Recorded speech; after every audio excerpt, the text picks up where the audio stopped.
السلام علیکم ورحمۃ اللہ وبرکاتہ۔ ذرا سوچئے، اگر دولت اتنی ہو کہ اس کی چابیاں ایک پوری طاقتور جماعت اٹھائے اور پھر بھی وہ دولت ایک پل میں زمین کے اندر سما جائے۔ یہ کہانی ہے گھمنڈ کی، ناشکری کی، اور اس انسان کی جس نے کہا یہ سب مجھے میرے اپنے علم کی وجہ سے ملا ہے۔ اس کا نام تھا قارون، اور اس کا انجام قرآن نے ہمیشہ کے لیے انسانیت کے سامنے رکھ دیا۔ اسلامی تاریخ میں قارون کا واقعہ صرف دولت کی کہانی نہیں ہے، یہ کہانی ہے ایمان اور گھمنڈ کی ٹکراہٹ کی، شکر اور تکبر کے فرق کی، اور اس حقیقت کی کہ جب انسان اللہ کو بھول جاتا ہے تو زمین بھی اسے پہچاننے سے انکار کر دیتی ہے۔ قارون حضرت موسیٰ علیہ السلام کی قوم سے تھا، بنی اسرائیل میں سے۔ علم بھی تھا، مال بھی تھا، لیکن دل میں سجدہ نہیں تھا۔ آج کا یہ دستاویزی بیان ہمیں بتائے گا قارون کون تھا، اس کی دولت کیسی تھی، اور وہ کون سا لمحہ تھا جب زمین کو اللہ کا حکم ملا۔ قارون بنی اسرائیل کا ایک مشہور آدمی تھا۔ کچھ روایتوں کے مطابق وہ حضرت موسیٰ علیہ السلام کا قریبی رشتہ دار بھی تھا۔ ابن عباس رضی اللہ عنہ کا مت تھا کہ قارون موسیٰ علیہ السلام کے چچیرے بھائی تھے۔ اس کے پاس تورات کا علم تھا، دین کی باتیں جانتا تھا، لیکن علم جب عمل سے کٹ جائے تو وہ روشنی نہیں، اہنکار بن جاتا ہے۔ قارون کے دل میں علم تھا مگر خوف خدا نہیں۔ قتادہ رضی اللہ عنہ نے کہا انہیں ان-نور کہا جاتا تھا کیونکہ تورات پڑھتے سمے ان کی آواز مدھر تھی، لیکن وہ اس-سامری کی طرح ہی پاکھنڈی ہو گئے۔ اس پرکار قارون اپنے دھن دولت کے کارن کیے گئے پاپ کے پھل سوروپ نشٹ ہو گیا۔ قرآن بیان کرتا ہے اس کے خزانوں کی چابیاں اتنی بھاری تھیں کہ طاقتور لوگ مشکل سے اٹھا پاتے تھے۔ سوچئے خزانہ کتنا بڑا ہوگا جب چابیاں ہی وزندار ہوں۔ ان کی دولت اور دھن کی اتنی ادھکتا کا ورنن کیا ہے کہ اس کی چابیاں بلوان پروشوں کے ایک سموہ کے لیے بھی بوجھ ہوتیں۔ یہ بھی کہا گیا ہے کہ چابیاں چمڑے کی بنی تھیں اور انہیں 60 کھچروں پر لاد کر لے جایا جاتا تھا۔ سونا، چاندی، زمینیں، تجارت۔ قارون اپنے وقت کا سب سے امیر انسان تھا، لیکن اس کی دولت کے ساتھ اس کا گھمنڈ بھی بڑھتا گیا۔ لیکن ان کے لوگوں میں سے نیک بندوں نے انہیں صلاح دی، دھن دولت پر گھمنڈ مت کرو اور اللہ پرتی کرتگن مت بنو۔ نسندیہ اللہ ان لوگوں کو پسند نہیں کرتا جو دھن دولت پر گھمنڈ کرتے ہیں اور اللہ کے پرتی ناشکر بنتے ہیں، پرنتو اللہ نے تمہیں جو دھن دیا ہے اس سے آخرت کی پراپتی کرو۔ وہ اسے صلاح دیتے ہیں کہ وہ اپنے پریاسوں کو آخرت میں اللہ کا پرسکار پراپت کرنے کی اور نردیشت کرے، کیونکہ یہ سبھی پرسکاروں میں شریشٹھ ہے۔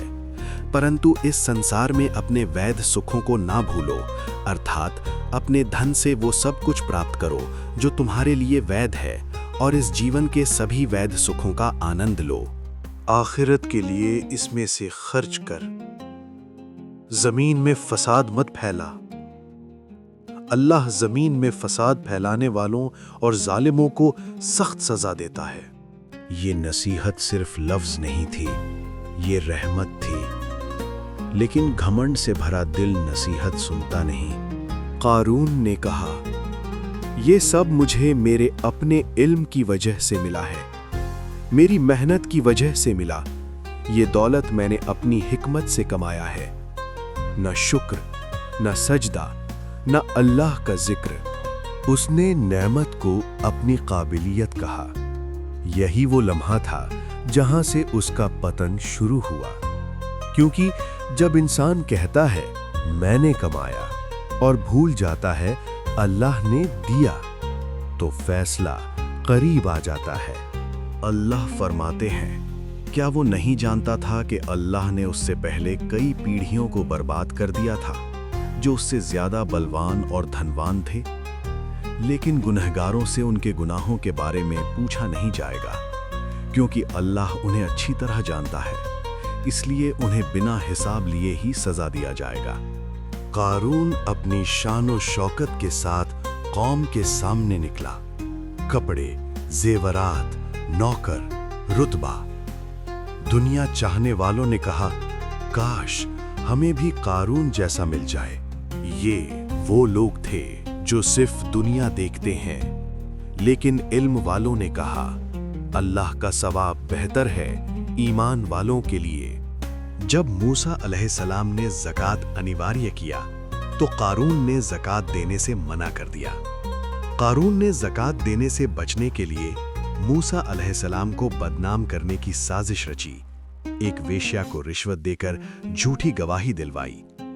اللہ نے موسیٰ علیہ السلام کو اس سازش سے آگاہ کیا اور قارون کی سچائی لوگوں کے سامنے آ گئی۔ موسیٰ علیہ السلام نے اللہ سے قارون کے خلاف مدد مانگی۔ اللہ جلدی پکڑ نہیں کرتا۔ قارون کو موقع ملا، وقت ملا، نصیحت ملی، لیکن اس نے ہر بار گھمنڈ چنا۔ جو انسان دنیا کے لطف میں آخرت کو بھول گیا، قیامت کے دن وہ سب سے غریب انسان ہوگا۔ جب انسان ہر دروازہ بند کر دیتا ہے، اللہ کی طرف لوٹنا یعنی توبہ نہیں کرتا، اپنے کیے پر شرمندہ نہیں ہوتا، تو پھر اللہ کا فیصلہ کھل کر آتا ہے، کیونکہ اللہ تکبر کرنے والوں کو پسند نہیں کرتا۔ اور پھر اللہ کا حکم آیا، نہ فوج، نہ قتل، نہ جنگ، صرف زمین۔ اسی زمین نے جس پر قارون اترا کر چلتا تھا، اسے نگلنے کی اجازت مانگی۔ قارون اپنے محل کے ساتھ زمین میں دھسنے لگا۔ اس کی دولت، اس کا گھمنڈ، اس کی پہچان، سب مٹی میں۔ نہ کوئی بچا سکا، نہ کوئی مدد آئی۔ اور وہ لوگ جو کل اس جیسی زندگی چاہتے تھے، آج کہہ رہے تھے، اگر اللہ ہم پر احسان نہ کرتا تو ہمیں بھی دھسا دیتا۔ قتادہ رضی اللہ تعالیٰ عنہ سے روایت ہے کہ انہوں نے کہا، وہ قیامت کے دن تک زمین میں دھنستے چلے گئے۔ ابن عباس رضی اللہ تعالیٰ عنہ نے کہا، وہ زمین میں تب تک دھنستے رہے جب تک کہ وہ 7ویں زمین تک نہیں پہنچ گئے۔ قارون کا گھر اب ایک نشانی تھا، ایک سبق، ایک چیتاونی۔ دولت بنا ایمان کے زہر بن جاتی ہے، علم بنا سجدے کے گھمنڈ بن جاتا ہے، اور انسان جب خود کو سب کچھ سمجھ لے تو اللہ اسے کچھ بھی نہیں رہنے دیتا۔ قرآن اس واقعے کو صرف بیان نہیں کرتا بلکہ ہمارے دلوں میں اتار دیتا ہے، تاکہ ہر دور کا انسان خود سے پوچھے، کیا میری دولت مجھے قارون تو نہیں بنا رہی؟ قارون کی کہانی ختم نہیں ہوئی۔ وہ آج بھی ہر اس دل میں زندہ ہے جو نعمت پا کر اللہ کو بھول جائے۔ اسلام دولت کے خلاف نہیں، لیکن گھمنڈ کے سخت خلاف ہے۔ شکر نعمت کو بچاتا ہے اور گھمنڈ نعمت کو دفن کر دیتا ہے۔